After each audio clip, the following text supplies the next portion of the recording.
G'day guys, so this video we're going to talk about how to sell anything to anyone. So it's going to involve what to say, so your sales scripts. It's also going to involve how to set up your products and your business in a way that when the customer sees it, they're going to go, yeah, okay, that makes sense, I'm going to buy it. They have basically no reason to say no.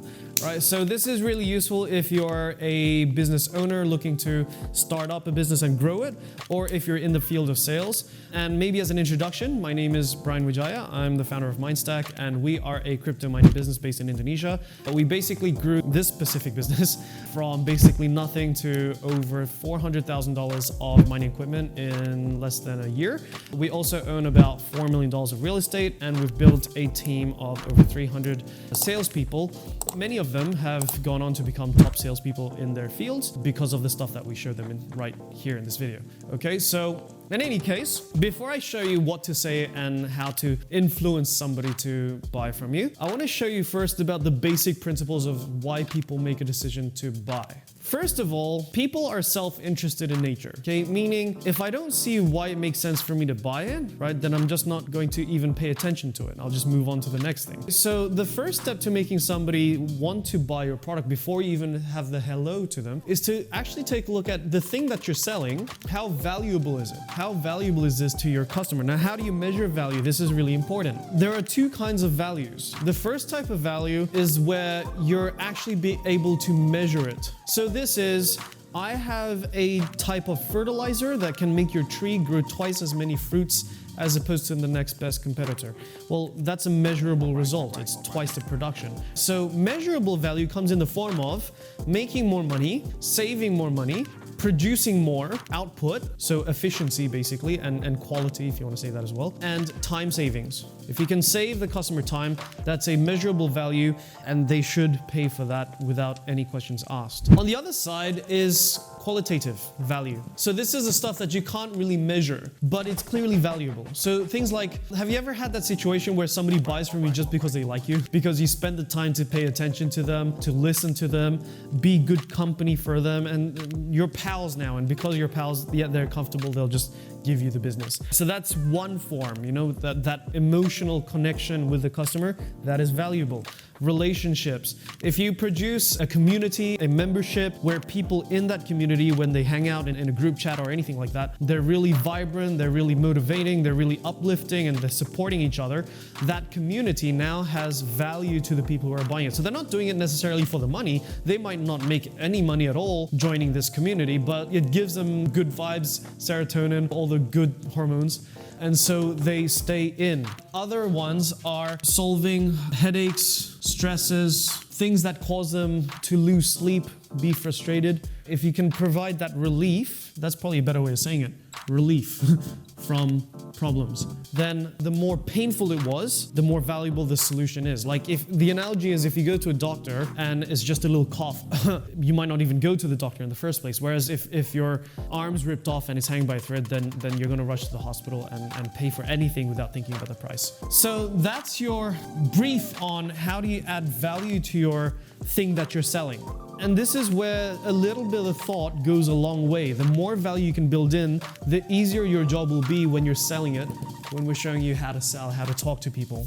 So that's point number one. Point number two is now the what do you say? And for this, we like to cover this in what we call the sales cycle. And so what this is it's the basic formula that we always do. I don't care what the product is that you sell. You do this formula over and over and over again with as many customers as you meet, you're gonna get improved results in your closing rate. More people will say yes, and they will buy for more. So that's really important. So what's in this sales cycle? Let's talk about it. There's 1, 2, 3, 4, 5, 6, 7 pieces. The first is the connection phase. So when you meet up with a new prospect, or if you're calling them for the first time, the very first thing you want to establish is a good connection. A good connection meaning it goes both ways. You have to decide, is this person worth spending an hour consulting, or are they just a time waster that's gonna end up going like, I'm gonna think about it, or they don't even have the money to buy it, like, right? So in that sense, that's probably what most people would call prospecting. That's our side to the client. That's the things we want to see. The client or the customer wants to see some things from us as well. So it's this case of like, we don't trust each other. We need to quickly establish that trust and connection. So we want to prospect them. What do we prospect? Number one, do they have the money to buy? Do they have the authority to make a decision to buy? And the third one, is there a fit between needs and product? Do they have the right needs that actually match with our product? And if they don't, then like if somebody is not a smoker, good luck selling them a product that helps people quit smoking, right? For example. So that's us to them. From them to us, or them from us rather, they want to see, do we have an understanding of their needs and current problems and frustrations? Do we have the authority to back it up? Like, can they trust our opinion is what I mean. So when you go to a doctor, there's a reason why they always wear, well, not anymore, but especially back in the old days, that, white coat. They have their degrees plastered over all the walls. They have a photo of when they graduated. They have all that stuff surrounding their office that's not by accident, that is designed to do that so that you walk into that office and go, yeah, okay, I don't need to ask any questions. This guy knows what he's talking about. So it's what can you provide quickly at the start to make them know, okay, so you're actually somebody that they can trust with the right advice on this topic, and that you have good intentions. And for this one, it kind of comes down to just like, people can feel, like, I'm sure you watching this video, you can tell, do I have this sincere intention to help you improve your sales, get more customers? And if the answer is yes, then that trust is very quickly established. Meanwhile, like, it's a bit hard to say. I mean, good con artists look like they have good intentions, but if you start off without that sincerity to actually help people, then it's a lot harder for you to build that trust, okay? That being said, this is the main stuff that the customer is looking from you. And if you can establish that with the customer quickly early on, and this is usually done by what you ask and say, and it's also done by things that you can show visually, audio, things that you can show that quickly establish authority. That's a really important one as well. So it's things like having a professional looking website. You don't need it to succeed at the start, but it helps to establish better authority. Things like already having pieces of content, videos posted on YouTube. You might not get a lot of views, but for that customer that goes, how does that actually work? You can go, look, I'll send you a video after this call, shows you how that works. Having that prepared, all that stuff helps with your authority. So that's your connection phase. And the additional stuff that I should add on to this is, in this part, you want to be asking a lot of questions. Not questions for the sake of asking, but questions that get the customer to start telling their story to you, right? Being open.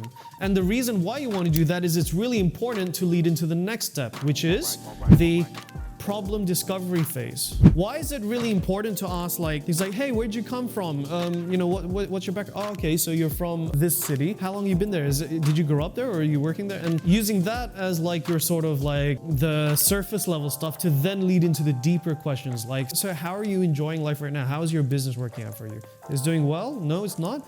What do you think could improve at the moment? Tell me a little bit about what challenges you're facing right now. So you're leading into deeper questions because eventually you want to get to this phase, the problem discovery phase, where you're asking them, what can I do for you? How can I help you? What's important to you right now? What is your current frustration? What is stopping you from achieving what you want to achieve?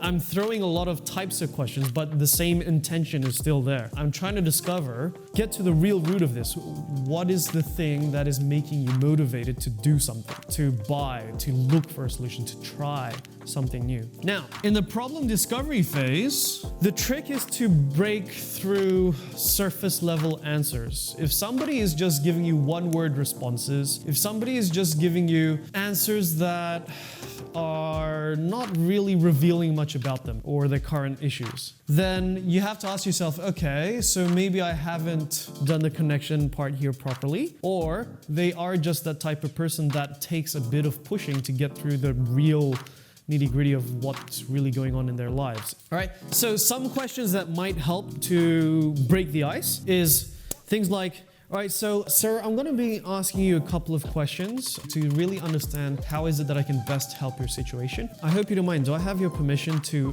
ask questions that relate to your current financials, your current business, how it's working? Is that okay if I ask those questions?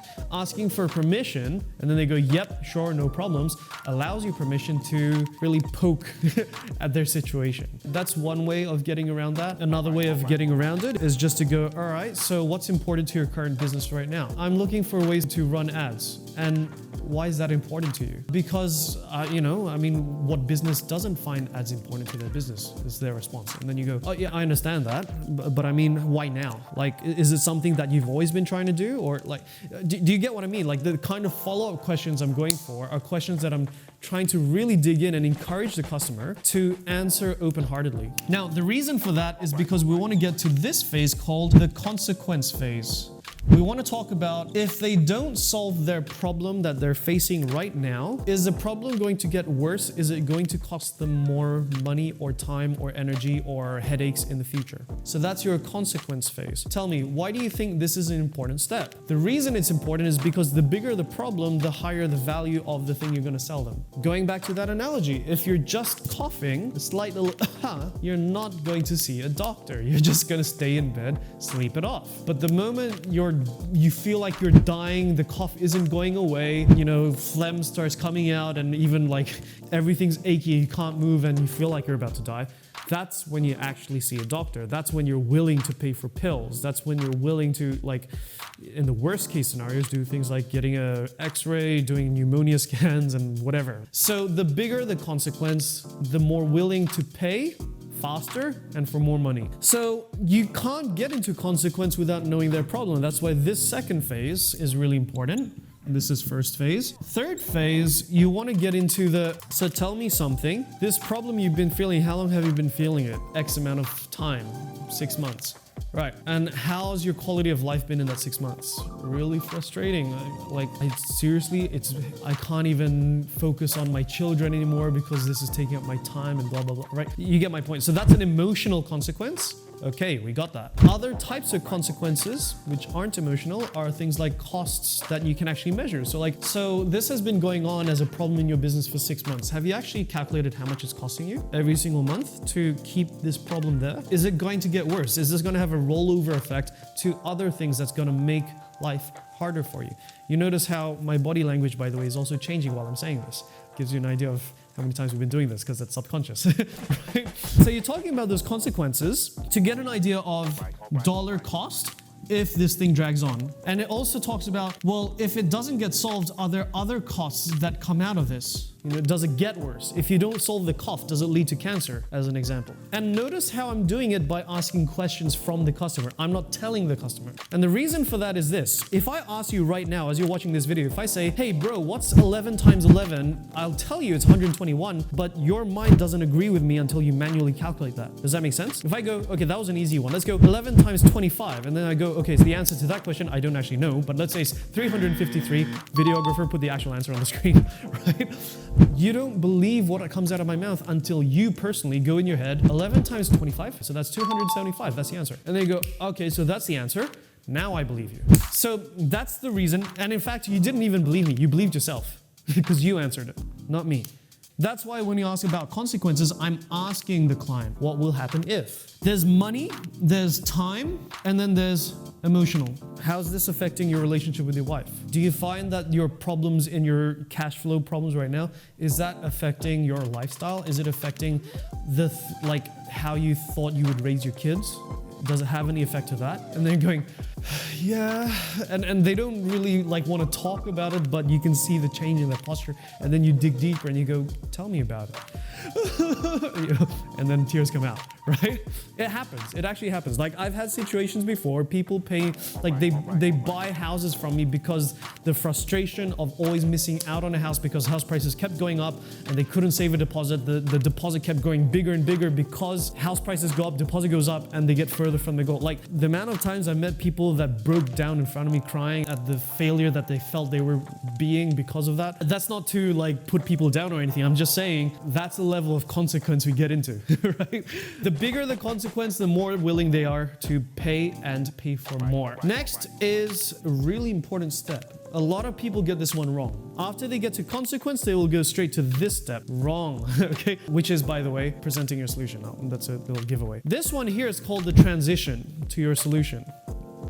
So what is the transition phase? Well, what you're doing is you're just making sure that they are ready to be presented with an offer. And the reason you do that is if you don't make this check, then you're opening the door for them to think about it. You're opening the door for them to not commit right now because they have an out, they have an exit. And if you allow that door to be open, let me ask anybody who's watching this who is in sales and has been in sales for a while, have you ever had people go, I'll think about it? Out of 10 people that think about it, how many actually end up buying? Tell me about that.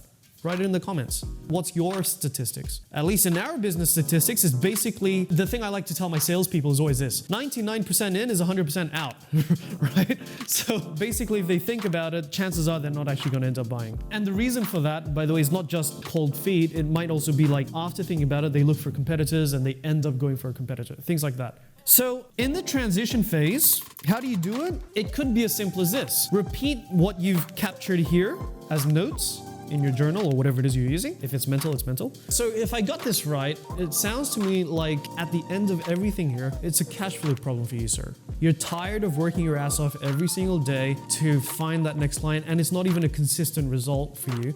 You're looking for that income stream that is consistent, is reliable, and ideally eventually get to a passive income stream. Does that sound about right, sir? Yes, that sounds about right. And the reason that's important to you is because obviously that stability is going to be important for your family and being able to build a family. It's also important so that you can focus on other bigger things. So we've written all this down, yeah? And then I'll just repeat everything. And then I'll go, sir, if we can come up with a solution that solves all this today, is there any reason why we can't move forward? Is there something else we need to consider? Is there anybody else we need to think about that needs to be here to make that decision? I'll ask those kinds of questions and check. I'm not going to necessarily believe what he says. I'm going to look for their body language. If it's a face-to-face, if it's a phone call, a little harder. You have to judge by their tone of voice, the pause, the amount of time it takes for them to answer, those sorts of things. But what you're doing is you're looking for the, yeah, I'm ready. Okay, nope, that's it. That you pretty much covered everything, sir. That would be a godsend if you could send me that. That kind of answer tells me, yep, they're ready for this step, which is presenting the solution. And there's a technique to this, presenting your offer or your solution. Everybody has a different style, but here's my style, okay? So how I like to do it is I like to recap the problem.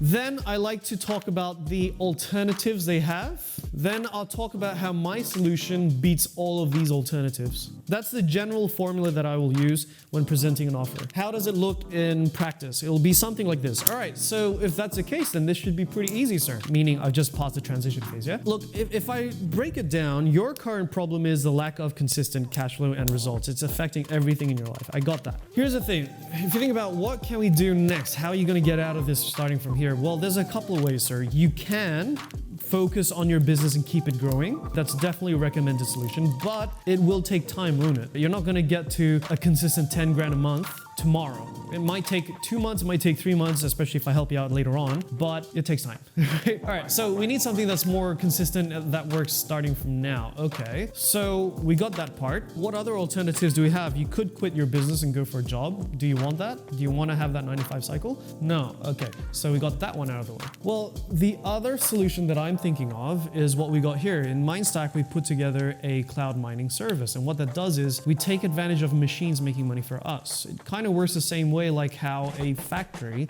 produces stuff on autopilot. Right. You're not running the machine, you're not making the products, the machine is making the product. The machine is making the money for you. We do the same thing, but instead of making physical stuff, what we're doing is we're contributing to blockchain technology and getting paid in Bitcoin, Ethereum, and so forth. And that generates a consistent passive cash flow for our business, or for our lifestyle, rather. Let me run through what that looks like. If your alternative is, okay, well, you could put this in a deposit account, like a interest-bearing savings account, term deposit, but that's what, 0%? So you're earning nothing. You could put it in property, and property would earn you, and I'm not going to go through the whole pitch, but You get what I mean? I'll literally just be like, property earns you this much, shares earns you that much, deposit earns you that much. That's all your choices. And then you have this fifth option, which is getting into crypto mining. And you'll notice that, hey, Bitcoin goes up in value at a rate that's way higher than any other asset in the world. For the last 13 years, it's outperformed everything. And you're having a machine that's producing you more Bitcoin than just buying Bitcoin straight away. How can you not make money? So that's a nutshell of how I would pitch that solution. And it makes sense. I happen to have a product that makes logical sense to take it in my specific situation in that example. But even if I was selling property, which I do, if I was selling property, I would be doing the same process, just relevant to them. Like I've had situations where the guy, after asking here, I realize he's buying this not for him, but for his son, to teach his son how to be a responsible saver, to be a responsible investor in the sense that he's investing in his own home. And because I picked up on that over here, I said, well, the alternative is your son just works and just spends it on cars and girlfriends and, you know, and I'll go down that route. And then I'll go here, he doesn't have to save a huge deposit. Here, he doesn't have to go through the normal process of credit rating checks and everything. He just makes installments straight to the developer, which is me, at a interest payment that is comparable to every other bank loan. And when he's ready to, he'll just switch, refinance to a bank, and off you go, off on your merry way. But at the very least, he's got the house prices going up. He doesn't need to have a huge deposit. He's making installments. He goes towards his home. Later on, he can just go independent in his own time. Nutshell of how I present that solution. Once you've presented the solution, it makes sense to the customer now, doesn't it? Because you just told about his problem. You just told about how he could solve his problem any other way, and it's and now you got this solution that ticks all the boxes, does it better. Then you go to proof of results. That's the sixth step. Proof of results. So this is where you pull out testimonials. This is where you pull out your portfolio, your past work that you've done in the past. This is a part where you show a demonstration of how the product works. Turn on that mining machine, show them, hey, this is off, this is on. It sounds like this. It looks really complicated, but hey, don't worry, we manage all of that. That's your proof of results. Here's a screenshot, our dashboard. This is how much this machine made last month. Right? That's how much you could be making if you take this product. So that's your proof of results. And then you have here 7, closing. And by the way, on the proof of results part, the goal there is to just reassure that customer that if they trust you on this, that it delivers what you say it delivers. That's basically the only thing you're trying to sell there. And then the 7th step, closing, this should be the easiest part of the entire system. If you've done everything else right, he's that person, he or she, I mean, take my money. That's basically what they're saying. And so the closing is, this is the part where you say the least. And it's literally a lot of salespeople make this common mistake of talking their way into the sale and then talking their way right out of the sale straight away. And the customer's already agreeing to it, and then they're going all these other reasons why it's a good idea, and that just opens the door for them to think about it again. So how do you close better? There's a couple of techniques I'm going to share with you. There's several ways.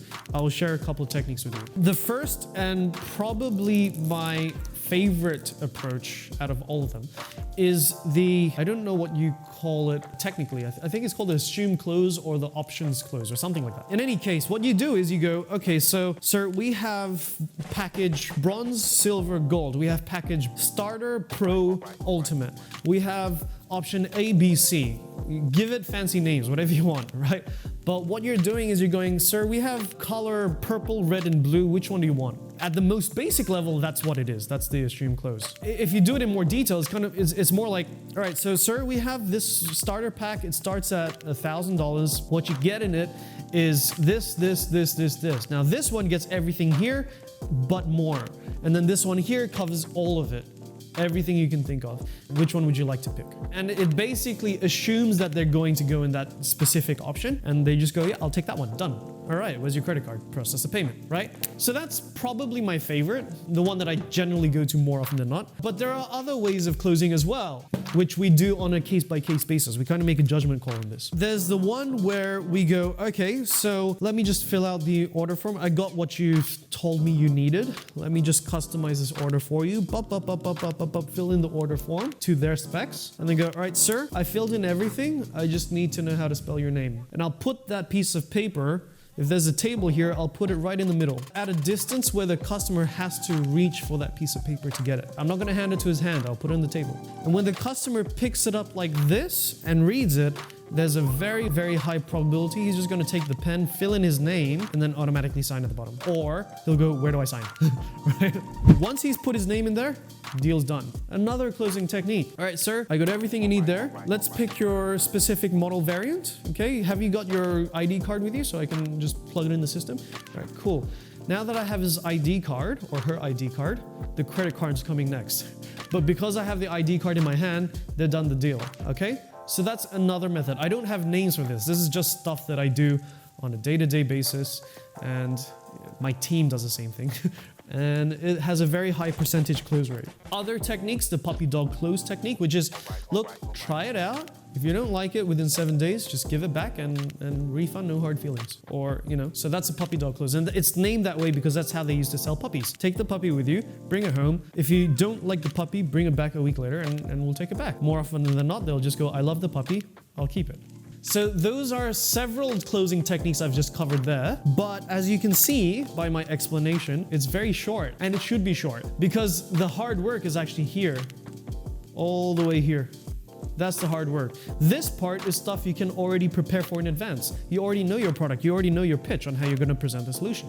It's this part that requires a little bit of nuance. But by doing this sales cycle, by applying these principles, now you have a very powerful system to basically sell anything to anyone as per the title of this video. And if you agree with me, write it in the comments. If you know somebody that needs this, maybe a sales team or a colleague or anybody that's in sales, share this video with them. I'm sure it's going to help them improve their results. And yeah, subscribe to this channel so that you don't get left out of future videos that talk about really useful stuff in the future. Hope that helps you guys out. Hope you guys make a killing out of this. We'll see you in the next video. Here's to your success. Guys, if that video was useful to you, don't forget we've got some other useful videos right here for you to watch. And don't forget to subscribe to our channel here as well. That will help you stay updated whenever we post future content. Oh, and by the way, don't forget to put that bell notification on as well. All right, so we'll see you in the next video. Till then, take care and bye for now.